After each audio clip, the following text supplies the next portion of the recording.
This is Jonathan Lane from Fan Film Factor, and today I am here with the creator of The Romulan War, the amazing fan film that has just premiered on the Internet. And if you haven't watched it yet, please watch it, because we're going to be talking all about it, and there will be spoilers. Now let me introduce my guest for the day. This is Mr. Mark Naccarato. How do you pronounce it? Is it Naccarato? Is it Naccarato? Is it potato, tomato? It's Naccarato. Naccarato, okay, because I only ever see it written. So Naccarato, okay. So Mark Naccarato, showrunner of The Romulan War. So welcome to Fan Film Factor. So I'm glad we have the proper pronunciation of your name finally. Yeah, I've heard some creative pronunciations of my name over the years. I grew up northwestern Pennsylvania, and not as many mispronunciations. I think it was a lot more sort of ethnic minorities around there, lots of Italians, Naccarato is an Italian name, though technically in the old country it's pronounced Naccarato. But yeah, once I moved to the South, then I really started hearing a lot of interesting, whacked-out pronunciations, and like I said, I don't take it personally. Now, you say you moved to the South. I'm not sure if people know where you live. So where are you right now? Where do you live? I live in Nashville, Tennessee. Nashville, Tennessee. All righty. The Music center city. of country music. Well, not a lot of country music going on right now. The music industry is struggling with the pandemic, as a lot of tourism in general has always been a huge industry here, and we're taking a pretty good beating for it from the pandemic right now, as a lot of places are. Yeah, I moved here in 93, I guess. Graduated from college, couldn't find a job up north, and a roommate of mine had moved to Nashville to make a career in music. He said, "Hey, man, did you find a job yet?" I said, "No." And he goes, "Come down and crash on my buddy's couch and look for a job down here." So I did. I picked up all my stuff, moved to Nashville, put in some applications at a local TV station, and they hired me part-time. I was working part-time in the production studio, running camera and building sets and running cables and doing the teleprompter for the newscasts. Eventually, they gave me 2 part-time jobs. They had me become an editor for a few hours a week, and then eventually I became full-time and became a chief editor at the station. And then I moved around doing a lot of freelance video editing mostly and post-production work. Then I got married, and we're looking at having kids, and being a freelancer and is just not a whole ton of security, so I took a full-time job at a production house that produced shows for TNN at the time. So I worked in the country music industry technically for about 3 or 4 years for some shows that were on TNN, and then that company, TNN, basically sold and became something else. So all of their vendors, contractors, were let go. So the company I was working for, it went out of business. We had a massive layoff. Probably 95% of the company was laid off. And then that's when I sort of took an interest in politics. And then I met a local nonprofit leader around here, and I got hired on. I worked for a labor union. Worked there for 15 years here in Nashville. And just recently, within just the last 6 months, I decided to leave that job and focus full-time on filmmaking and writing. So that's what I've been doing now, and here we are. And here we are indeed. All righty. Well, that saves me having to ask you all the questions about your life story, because you just gave it to me. There you go. It's not my whole life story, but probably more than you wanted to hear or needed to hear. But there it is. Well, what it does is it tells the folks that are listening right now, that you do have the chops. That you created a Star Trek fan film, having done this stuff professionally. Doing editing and post-production and even film production. So it's always interesting to discover if fans know what they're doing or if they don't know what they're doing. Usually, even if they don't know what they're doing, they learn fast. Right. So anyway, what is the origin story of the Romulan War? When did that first become a thing in your mind? I can tell you exactly when it began. Paramount announced that the next Star Trek series was going to be called Enterprise, and that it would be a prequel. Back, I guess, 2001 maybe, 2000? A good friend of mine, his name's Bob Giordano. He's also a writer and a filmmaker here in town. You know, he's a huge Star Trek fan as well, and we were sitting in a coffee shop in Hillsborough Village talking about what would, Star Trek's going to have a prequel. This is before Kirk. What would it be like? What would you do? And we sort of riffed on that for if I was doing it, it would be like this. And I came up with this idea where I would make it be like the pilot episode would be like December 7th, right?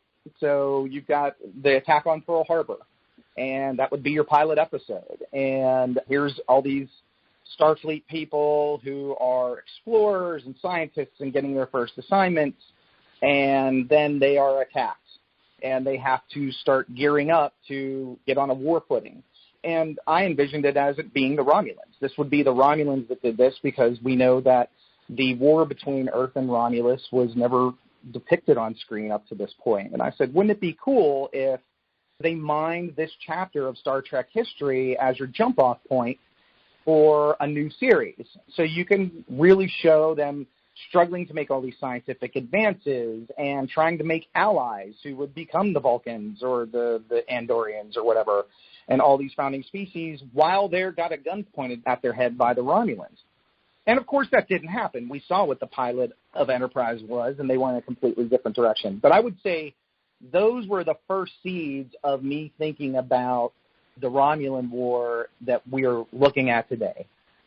I guess I first started writing the first draft of the script for the Romulan War probably in 2011, and I thought that a good way to approach it would be to do it as if it was a documentary, like The World at War or Civil War by Ken Burns. And the reason for that is structurally you get a lot of flexibility where you can tell your story in sort of modules. You can lift story elements in and out from the editing perspective. I like the idea of doing it as a documentary because I felt like you could cover the entirety of the war, jump from place to place and time to time, and hit all these big highlight events. Now, it's interesting that you say that because a lot of folks out there think that you decided to do your documentary-style film after Prelude to Axanar came out, because it's very similar. They did a documentary-style film about a war with the Klingons, and you're doing a documentary-style film about the war with the Romulans. But it sounds like if you had this idea initially and you started writing the script in 2011, you actually predated Prelude to Axanar by a solid 3 years. Now, obviously, Alec didn't get the idea from you because you hadn't produced the Romulan War yet, and it sounds like you didn't get the idea from him because he hadn't produced Prelude to Axanar yet. So it sounds like this is just a case of parallel planet development. Nice reference. That happens all the time. I mean, it happens in Hollywood, too. You had 2 asteroid movies, 2 volcano movies. There's only so many ideas. I will say this, though, is before the Romulan War, I have a history of this. I had made a film in 2002 called The Crusader, and it was a mockumentary reality show superhero story. And that was back, 2002, 2003. And then before that, I did a mockumentary as a college project that was basically a riff on Spinal Tap, only I used my friend's band and made different jokes and stuff like that. Hopefully nobody sees that because it's awful. And so I have watched The Crusader, and that's pretty good, by the way. So, folks, go to YouTube and go Crusader and then Naccarato, and you'll be able to find it. Yeah, I think the way to do a search for that would be to go Crusader 2001 or 2002, and maybe it will come up then. Doesn't have a lot of views. It's kind of obscure. But it was fun. I watched it. It was a lot of low budget. When you can't do Batman stunts, what do you do? And right. Actually, the scale of that was pretty big. We shot that on less than $3,000.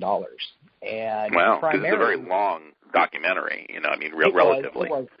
That was supposed to be cut down. There is actually a shorter director's cut version of it, I guess, that would have made it eligible for film festivals and stuff. But I just never followed through on that because, I got a full-time job and had to focus on that. So before the Romulan War, I did 2 films that were faux documentaries. I mean, this is my wheelhouse, and I knew the advantages and all the tricks. And primarily, it's a cost-saving thing. You can shoot actors in front of a green screen giving quote-unquote interviews, and you can tell a lot of story that way. Of course, the flip side is you have to fill a lot of that with what we call B-roll, right? Whether it's special effects or just generic footage of other things. So that's where your time and your cost comes. And certainly that was a big time and money suck on the Romulan War was, while I think the documentary format saved a lot of, I didn't have to build a bridge or hallways and stuff like that, corridors. But we did come through on the special effects, which are magnificent, I might add, thanks to Mr. Samuel Calkins. Oh, yeah. We're going to definitely talk about the special effects at some point soon. But at this point, I'd like to go back to between 2011, which is when you wrote the first draft of the script, and 2017 was when you filmed most of your stuff. Was that correct? Yeah, sure. I can talk about that. Yeah, fill in those 6 years for us. What did we miss? Sure. So I wrote the first draft of the script, and I ran the idea up the flagpole with some friends, like, wouldn't this be kind of cool if you're a Trek fan? Wouldn't you like to see this? Sure. And so the journey began to look for CGI artists because the whole thing doesn't work. None of this works unless you can find somebody that can deliver effects on time and at quality.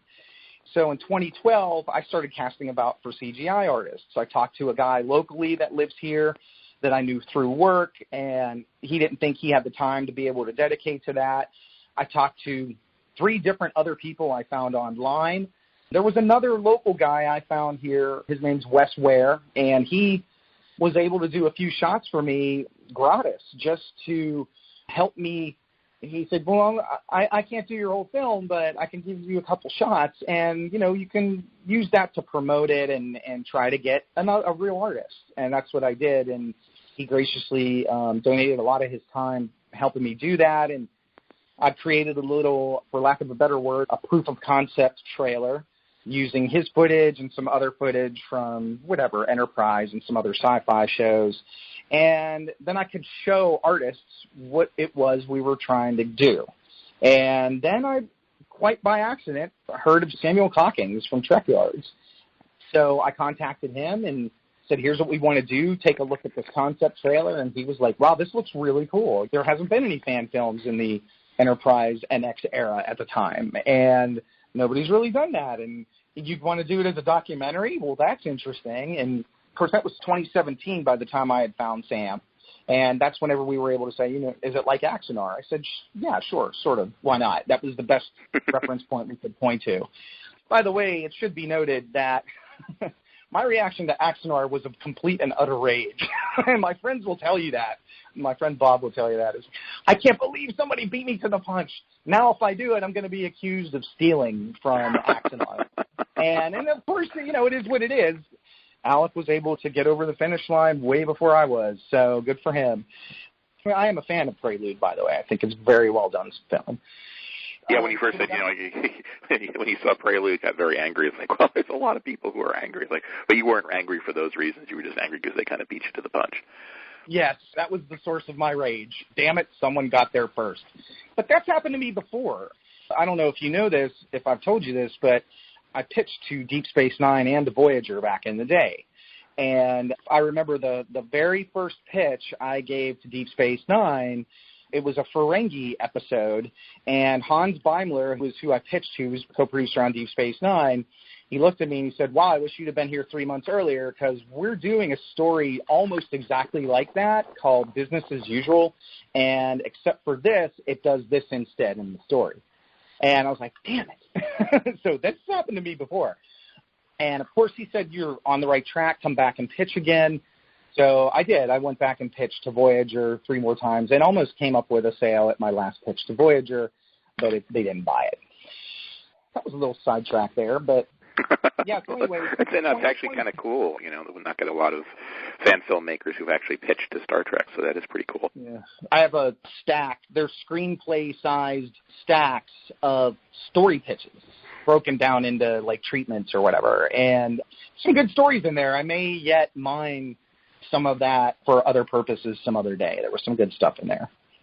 Yeah, I mean, you've made one Star Trek fan film now. Might as well make some more.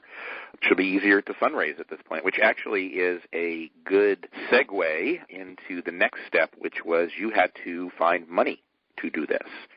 And so Sure. You did what many fan films do. You crowdfunded. And how did that go? Well, let me step back one part before that. Okay. Because technically, we had shot a lot of our footage at my expense already before we did the fundraiser with Indiegogo. I guess it was it would have been summer of 2017. Had auditions, brought some local actors in and cast the parts. And then we spent 2 days at my friend's studio outside of Nashville. His name's Glenn Weiss. And we shot over 2 days the main characters, which are Brandon Chambers, played by Ethan Jones, Hannah Cochran, played by Catherine Morgan, Admiral Jeffries, played by Jeff Allen, Chairman Kovalis, played by Rob Wilds, and the Praetor de Deridex, played by Mark Mazzoni. And I'd worked with Mark before on The Crusader. He has a starring role in The Crusader. All the actors I had never worked with before. And so we shot over 2 days, sat them in front of the green screen. They read ad nauseum. Funny story is this was a studio that was traditionally a photography studio. And so it wasn't quite soundproof the way it needed to be. So during the whole shoot, we were having to stop down and have them read lines over again because, a semi-truck drove past outside or motorcycles. I mean, the studio itself was only about 20 yards off of a state road with a lot of industrial traffic. But we got through it and got the shoot done, and it was very obvious that we were simply not going to be able to do anything of quality with me coming out of my pocket for the rest of the film. So I did decide to do that Indiegogo fundraiser. So we set a goal of $10,000, which was very ambitious for me at the time. I don't even know. It had been a while since a fan film. I think since the guidelines were implemented, that's sort of like a mark point where you didn't see fan films really get that kind of money in that period. So I didn't think we were going to make $10,000, and we did. We made $10,000, and we beat it and added a stretch goal for up to $11,000, and we hit our stretch goal. And ultimately, before it was all shut down, we wound up with $13,000 and change, which is by no means big money to anybody that really makes films for a living. But for me, I feel really proud of that because at the time, people weren't raising that kind of money for a Star Trek fan film.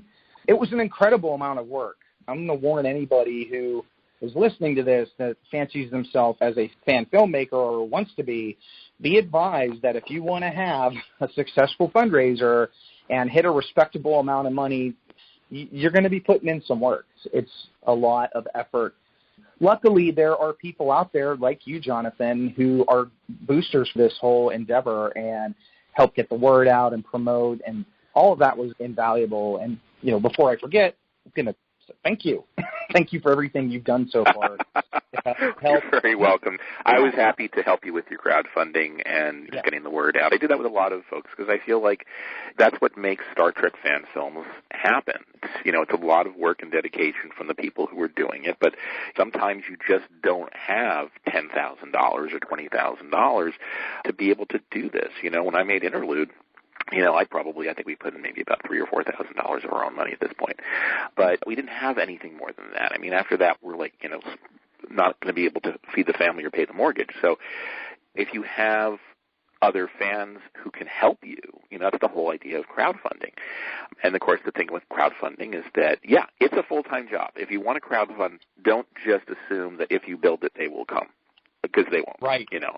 For 30 days or 60 days or however long you're doing it, your job is to get the word out, get it out on Facebook, do interviews with, places like Fan Film Factor and various podcasts, right. Mailing lists. There are other people who've done successful crowdfunding campaigns. See if you can get them to blast their donors. It's not anything where you're saying you have to, you gave money to my fan film, now you have to give money to his fan film. But to say, look, this is a nice guy, we like him, he's making a good product, we believe in it. If you can help a little bit, great. It's obviously much more challenging right now because of the pandemic. Not a lot of people are giving money to anything at this point. They're just trying to pay their own bills. But, you know, there's still some crowdfunding that's going on that's, you know, happening that's successful.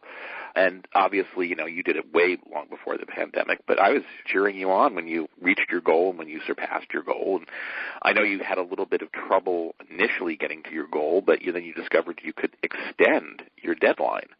You're one of the first folks, I think, on Indiegogo that ever, you know, came to me and said, hey, we can open this up for another 30 days. I'm like, oh, well, then do it.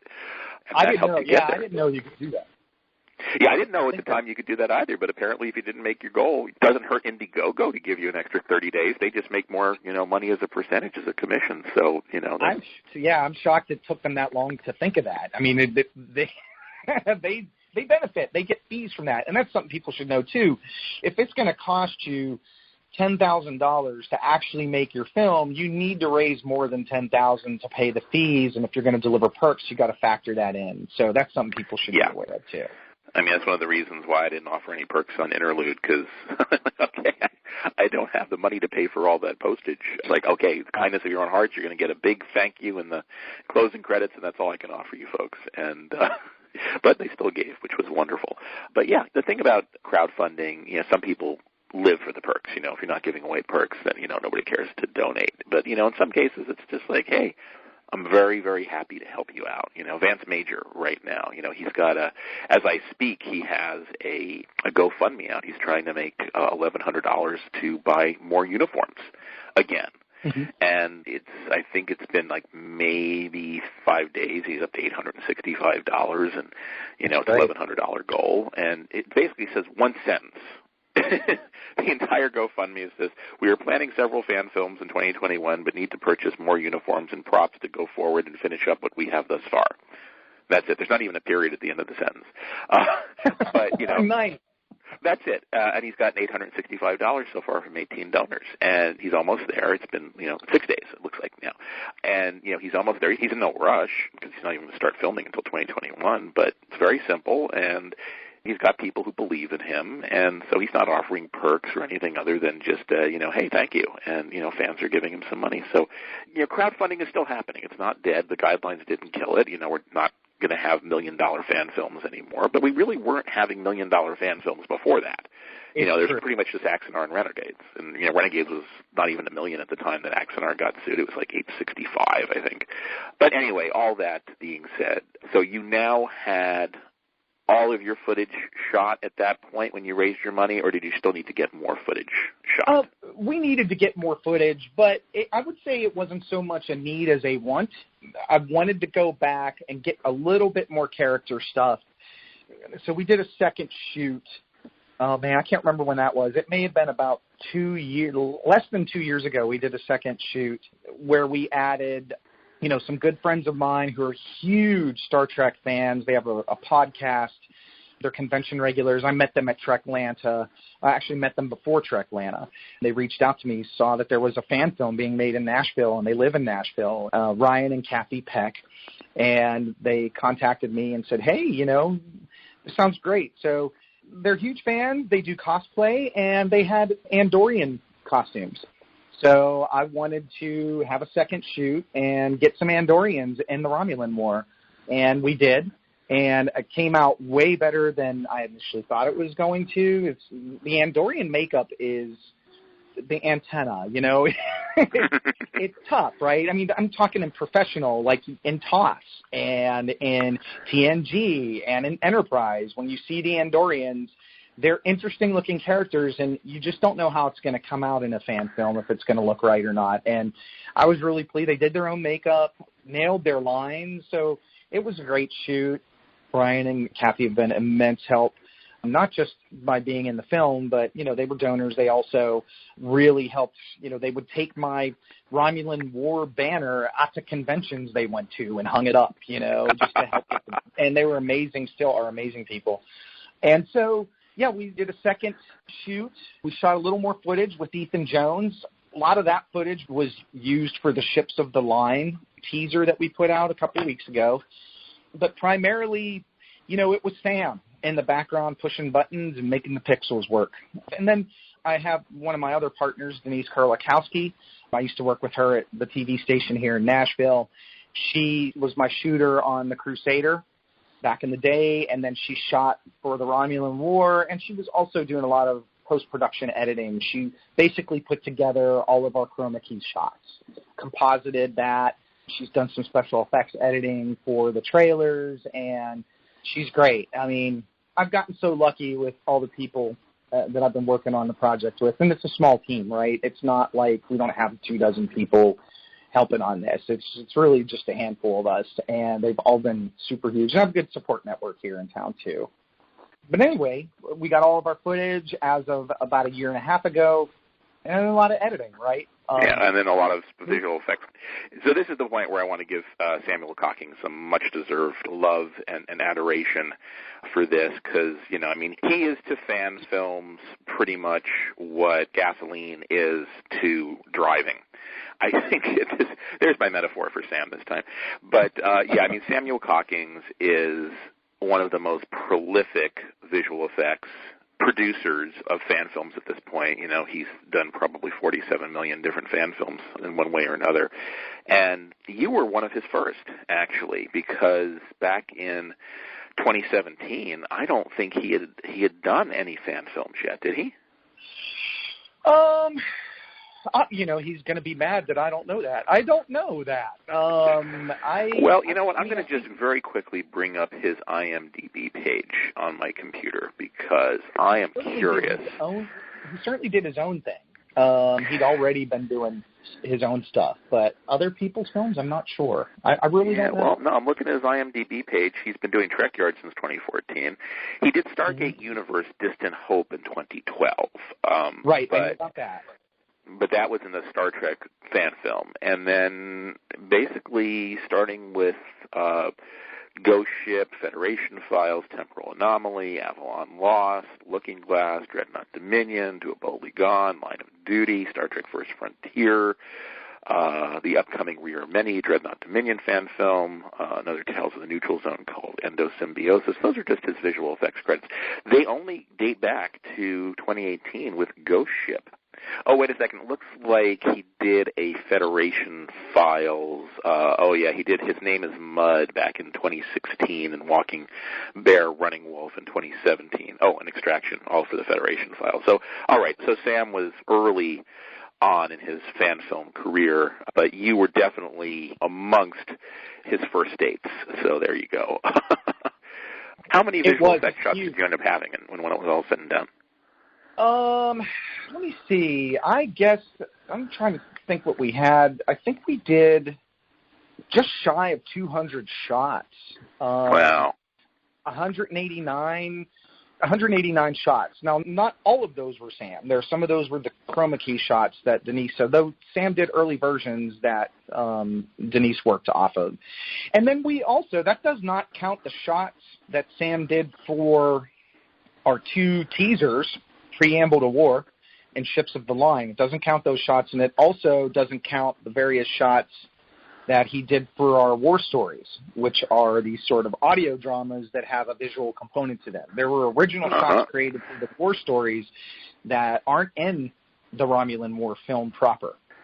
Yeah, let's talk about the war stories for a little bit as well, because very unique in the world of fan films is if you have a big fan film coming out, to create, I mean, at this point, I think you've got like 6 or 7 different short vignettes, and they aren't really that short, to augment your fan film, you know, because those are all just kind of other pieces of the Romulan War. Your war stories are essentially the logs of people who were involved in the war, and that includes people who were admirals and people who were just grunt makos on the ground, as well as the person who invented the Warp 7 engine. And I know this fellow rather intimately because you got me to play him, and that was Lieutenant Jeffrey Christopher and his Warp 7 team, which basically turned the tide of the war.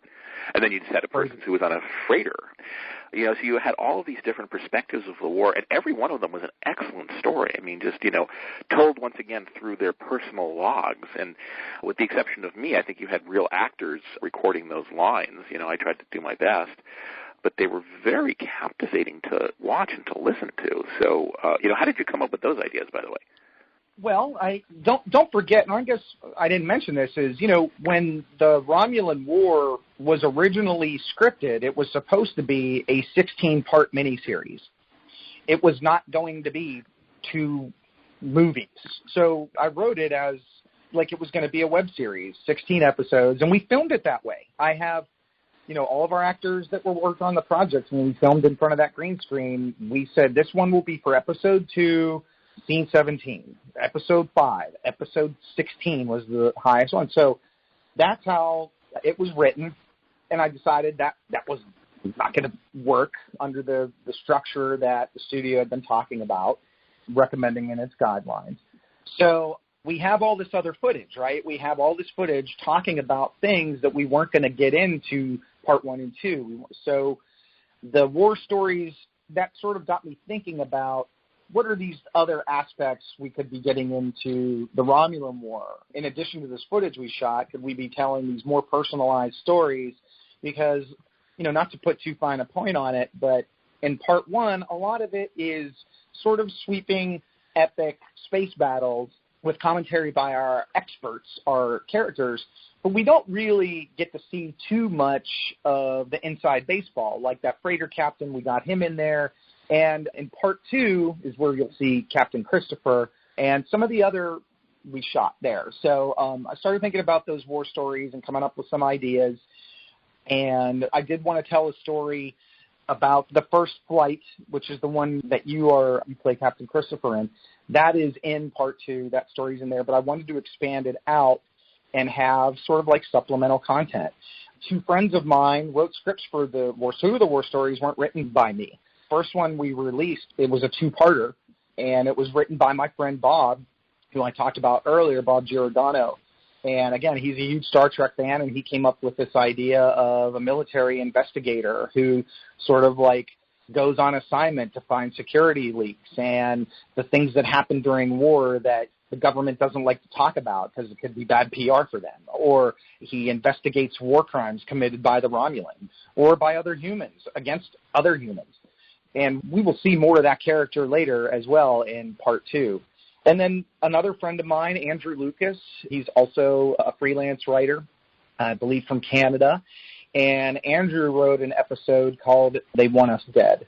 And that was from the point of view of one of the Makos.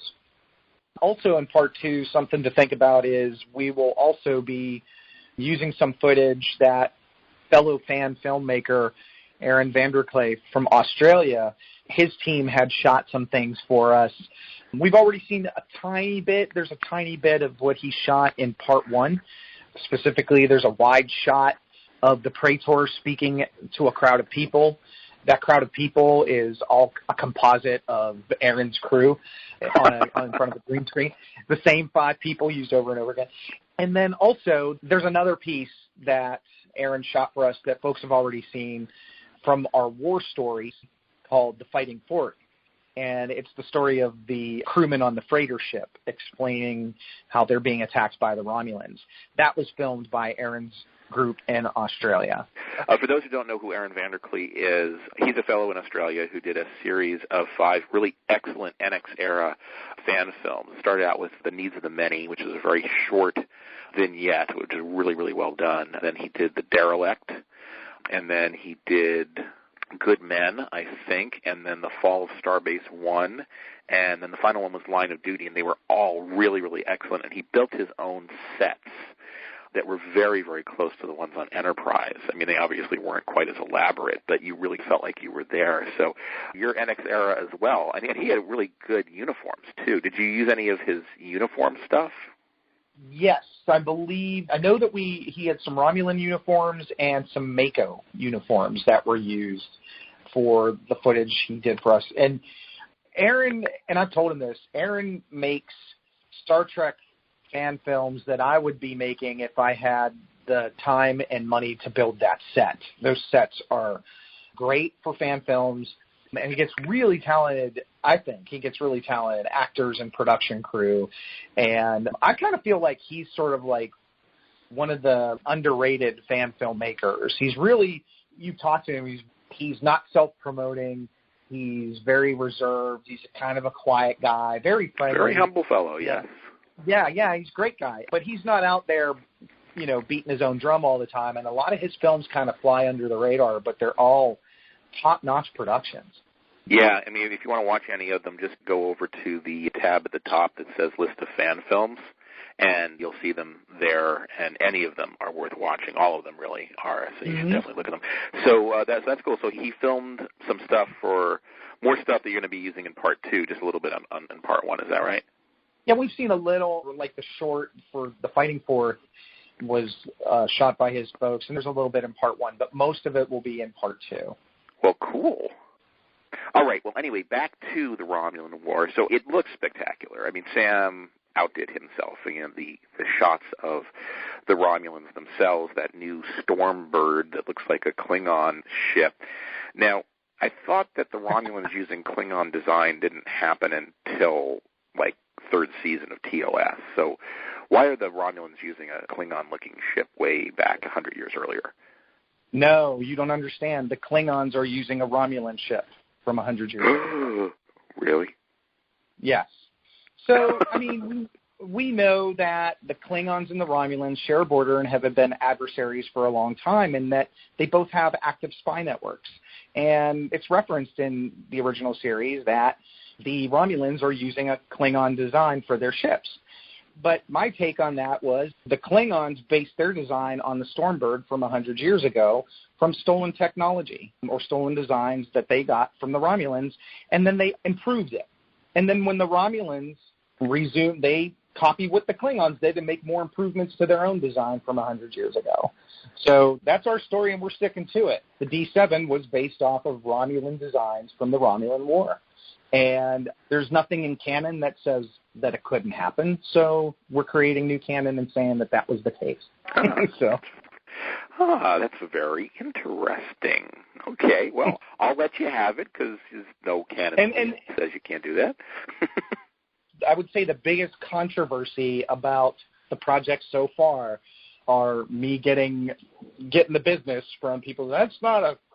The Romulans didn't have Klingon ships. Well, no. The Klingons had Romulan ships from the Romulan War. You got it all wrong. So that's been... Well, speaking of controversies, I have to address the 800-pound Mugatu in the cave at this point, which is there are fan film guidelines, and the third of which says specifically, quote, the content in the fan production must be original, not reproductions, recreations, or clips from any Star Trek production. Obviously, you have used clips from Enterprise rather copiously. I mean, they're very, very short clips, but, we see Jonathan Archer there, and obviously at no point did Scott Bakula ever give you permission to use his likeness. And there's other footage, visual effects footage from Enterprise, and there's shots of Shran and T'Pol. So you are clearly violating guideline number 3. There's no other word I can use. Now, obviously, these are guidelines. These are not rules. There's no police that are going to come and take you away, but you're definitely waving a red flag. So discuss. Well, I've not been secretive about that. We've released, over the last 2 years, 4 trailers and a teaser video, all of which did what you said, all of which used studio footage. And I've gotten no complaints. I would think that if there was a concern that they would have reached out to me and said, watch what you're doing, that would not be acceptable. But I haven't. I haven't gotten any contact from them about it. And this was the story I wanted to tell. This was the way I wanted to tell it. And, the chips will fall where they fall. They are guidelines. They're not rules. And me and you both know that pretty much every one of the Trek fan films that have come out since the guidelines has violated, quote unquote, one rule or another, one guideline or another. There's a lot of different guidelines covering the gamut from how you can raise money, what the length should be. We just had a film come out that was an hour long. So there's violations of guidelines happening all over the place. I'm not really sure why they would pick me out versus any of the other ones out. I think the spirit of the guidelines is they really don't want you raising money and profiting off of it, which I'm not. I'm not profiting. I'm losing quite a bit of money that I will never get back. I'm a fan. This is a love letter to Star Trek. Looking at the content, there's nothing snarky or dismissive or disrespectful I have to the property. I mean, if you watch the end credits, the last thing I put on the screen is go to StarTrek.com or subscribe on Paramount Plus to watch Star Trek. You know, I've tried to respect the spirit of the guidelines. I haven't profited off of that. And like I said, we've been doing these teasers and trailers for 2 years, and I would have thought if it was really a concern, they would have reached out to me and said something about it, and they may not. I think they have bigger fish to fry. They've got 5 regular series they need to get on television. They have to figure out what they're going to do with the film franchise and marketing and all that. So, I mean, you know, if they want to... They want to get a quick little, $13,000 fan film from Tennessee and make a big issue of it. If they want to make a big issue of it, you know, what can I do? You know, I do sometimes feel like we're in this little community of fan filmmaking, which is a subculture within a subculture within a subculture. And maybe it's important to us because it gives us something to talk about. But I don't know that outside of this group how many people care. I guess we'll find out.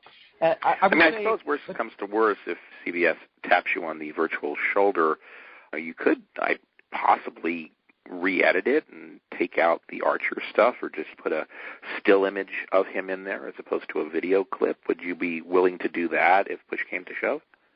Well, I'd certainly want to have a conversation with them, then exchange tersely worded emails and see what it is that exactly is bothering them and if there would be a way to work out some kind of a solution that doesn't really involve me gutting the core content of what's going on in the story. I'd like to think that they have bigger fish to fry and they got better things to do than pick on some 13,000.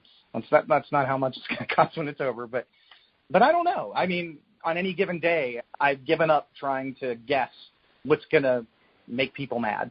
So, sort of like religion. You have to kind of guess what God is going to be angry at and what he's not going to be angry at. Right. I think the 2 takeaways are we'll cross that bridge if we come to it. And the other takeaway is I encourage people to watch the Romulan War Part 1 now. Yes. If you haven't already watched it at this point, why are you even listening to this interview? But yes, definitely go and watch it. You did a really excellent job with it. By the way, speaking of other footage, I noticed that it wasn't just Star Trek footage you dumped in there. I noticed a few places where I saw Babylon 5. That was kind of chutzpah.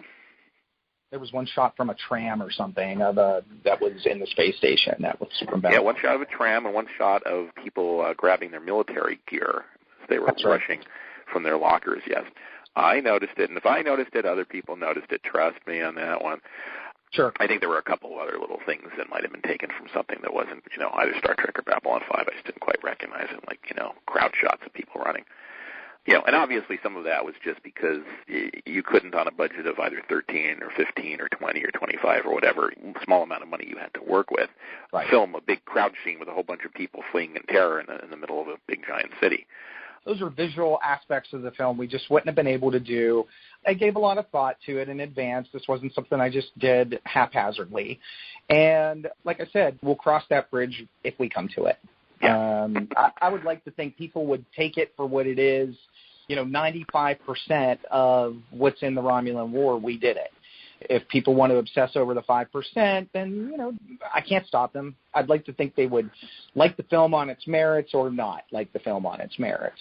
So, well, as Abraham Lincoln said, you can please some of the Trekkies some of the time, and you can please, or you can please some of the Trekkies all the time and all the Trekkies some of the time, but I don't think you can please all the Trekkies all the time.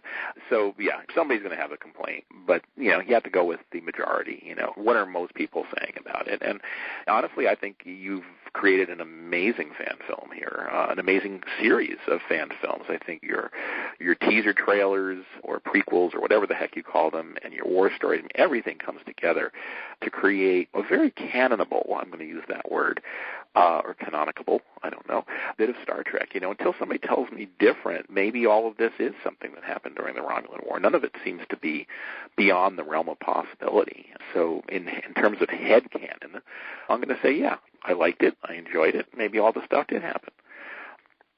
That's what I'm hoping people will, I hope people will look at this and say, This is the season 5, 6, and 7 of Enterprise we never got to see from an objective perspective of all these things happening across the Alpha and Beta quadrant. There's nothing in the Romulan War, whether you're talking Part 1 and Part 2 or the audio dramas or any of this stuff. And I did a couple comic stories, by the way, as well. There's 2 comic stories. True that. Don't forget the comic stories. Yeah, you've been quite prolific, my friend. Yeah, and there's more comics coming. I've got 3 other stories written. I'm having a hard time finding artists. It's just there's so much to do. And they ain't cheap. All of it tracked. There's nothing in the Romulan War universe that defies canon or can't have happened. So everything in it holds up, passes muster. You may like it, you may not, but you can't say that it violates canon because it doesn't. That's your story and you're sticking to it. All right. So as we wrap up the interview, let me just ask, when can we see or when will we see Part 2? Because I think we all want to see how the Romulan War ends, although I think we all know that the Federation at least survives, if not wins. When is number 2 scheduled to come out? Well, that's the hardest question you've asked me. I think we have some surprises that are going to come in Part 2 that people may not see coming. One of which I think we may go back and do one more shoot. So that's going to involve a little more time than we originally. It's not all just, I should mention that in Part 2, Sam has already worked ahead a lot, and he's got some stuff in the can for Part 2 as far as visual effects shots. And Denise has worked ahead as well on some of the chroma key stuff. So we're doing okay. Probably do another shoot. Then we have to do some more audio sessions with our narrator because there's been some changes to the Part 2 script. So if I was a betting man, in an ideal world, I would really like to get Part 2 out sometime before the summer, next summer. But like I said, as I've mentioned before, at this point, I'm mostly at other people's mercy. Even if we go film some other scenes, the turnaround time on those are pretty quick, right? You produce it, you direct it, and you have your footage. But the turnaround on that is a lot faster than, saying, another 60 or 70 effect shots. But I would like to see Part 2 come out by the summer of 2021. All righty. Now, of course, you've promised release dates before, and I believe your first one was sometime in early 2019, and then, of course, you're coming out here towards the end of 2020. So, things happen. I know at one point you had a little bit of a personal tragedy that delayed you for a bit. Obviously there was waiting for Sam to do the magnificent work that he does. Visual effects don't make themselves. They don't render themselves. And there's a lot of folks now that are utilizing Sam's amazing talents. So you might just be in the queue for a bit. But, hey, summer of 2021 would be absolutely great. And if it comes out a little after 2021, we'll understand, I mean, we already got Part 1, so we certainly do enjoy that. Anyway, Mark, I do want to congratulate you on finally getting Part 1 out after a long journey, getting from there to here. It is excellent. Right. Well, thank you. Thank you. I appreciate that. And everything you've done, everything you've done to help out. Not just the promotion, but also, being in the audio episode, and you've helped out on some Photoshop work we've used, and it's all been immensely helpful. Oh, yeah, I forgot the Photoshop work I did. Mm-hmm. The war stories are what we call enhanced audio dramas, which mean you're not just listening to stuff, you're actually seeing stuff on the screen as well. And there were lots of little images that you needed of people and various actors or whatever, where I had to take a head and attach it to a body in a Starfleet uniform. And, I did that a lot with my own images as well. For my right. How to make myself look younger. That was a fun little job. But yeah, honestly, it was fun. It was my pleasure to help, and it was great to be part of this project. I mean, I think what you created is masterful. It's one of those fan films that's a level above most other fan films. Not to say that other fan films aren't deserving as well, but there's certain fan films when they come out, we've been waiting for this one. This is one we've really been looking forward to. And honestly, I don't think you disappointed us. I think you've created a real top-tier fan film, certainly a must-see fan film. Well, I appreciate that. I think it's as close to my original vision for it that I could get, given the time and the money that we had. And I'm proud of the work everyone did on it. I will say I think Part 2 is actually going to be better than Part 1 is. for different reasons that I won't get into right now. But I think people will be pleased with what we come up with, not just visually, but story-wise. It's going to be a lot more varied type of storytelling in part 2. Well, definitely looking forward to that. I'm very much hoping that 2021 will be better than 2020 in general, so hopefully your second fan film in 2021 will be better than your first in 2020. But even so, I do congratulate you once again on getting it done, and I will look forward to seeing your sequel whenever we see it. But I thank you once again for being here on Fan Film Factor. Thanks, Jonathan. Appreciate it. Thank you.